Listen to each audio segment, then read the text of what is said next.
Magandang araw sa inyong lahat. Narito na ang pinakabagong update natin sa lagay ng panahon ngayong Saturday, September 2025. Si Bagyong Nando ay opisyal ng nasa typhoon category matapos itong lumakas mula sa severe tropical storm. Malawak ang sakop nito at kasalukuyang nasa silangang bahagi ng karagatan ng Pilipinas. Marami ang nagtatanong kung may pagbabago ba sa direksyon nito at yan ang aalamin natin ngayon. Kung gusto mo naman lagi kang informed sa lagay panahon, huwag kalimutang mag-subscribe dito sa channel. Ayon sa pinakahuling datos ng Pag-asa ngayong umaga, ang sentro ng bagyo ay nasa layong 800 kilometro sa silangan ng Casiguran, Aurora. May maximum sustained winds itong 100 kilometro bawat oras malapit sa gitna at may pagbugsong hangin na umaabot hanggang 125 kilometro bawat oras. Kumikilos ito pa northwest sa bilis na 10 kilometro bawat oras. Malakas hanggang storm force winds ang dala nito na umaabot hanggang 440 kilometro mula sa gitna, kaya mas malawak ang sakop ng lugar na direktang maaapektuhan ng hangin at ulan. Ayon sa pinakabagong weather advisory ng Pag-asa, dahil kay Nando at sa hatak na rin ng southwest monsoon, ay asahan na bukas ay magkakaroon ng 100 to 200 millimeters na mga pag-ulan sa Ilocos Sur and Abra, Batanes, Ilocos Norte, Apayao, Cagayan at Occidental Mindoro. Samantala 50 hanggang 100 millimeters naman ang maaaring maranasan sa Abra, Ilocos Sur,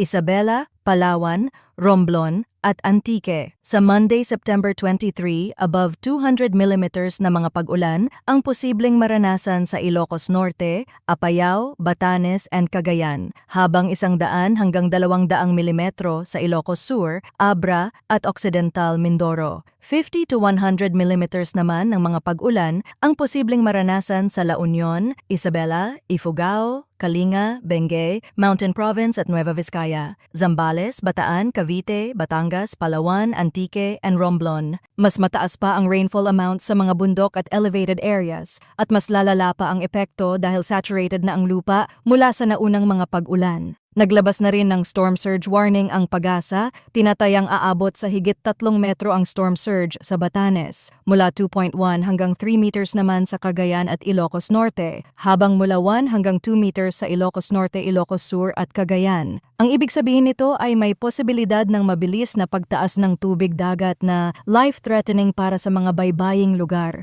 kung kaya mahigpit na ipinapayo sa lahat na umiwas sa dagat at lumikas kung kinakailangan, lalo na sa mga mababang lugar na madaling bahain. Ayon sa forecast track ng Pag-asa, si Typhoon Nando ay patuloy na kikilos pa northwest sa loob ng susunod na 24 na oras bago ito lumihis west-northwest patungong extreme northern Luzon. Posible itong dumaan malapit o maglandfall sa Batanes o Babuyan Islands sa pagitan ng hapon hanggang gabi ng Lunes, ika-22 ng Setyembre. Inaasahan ding lalabas ito ng Philippine Area of Responsibility pagsapit ng Martes, Setyembre 23 sa umaga o tanghali. Habang nasa Philippine Sea ay inaasahang patuloy na lalakas si Nando. Sa loob ng susunod na 12 oras ay posibleng umabot ito sa mas mataas na intensity at bago pa man lumapit sa Batanes, Babuyan Islands ay maaaring maging super typhoon na ito. Kapag nangyari iyon, asahan ang matitinding hangin at malalakas na ulan na tiyak na makakaapekto hindi lamang sa Northern Luzon kundi pati sa mga karatig lugar. Bukod kay Nando ay may posibilidad pang may isa pang low pressure system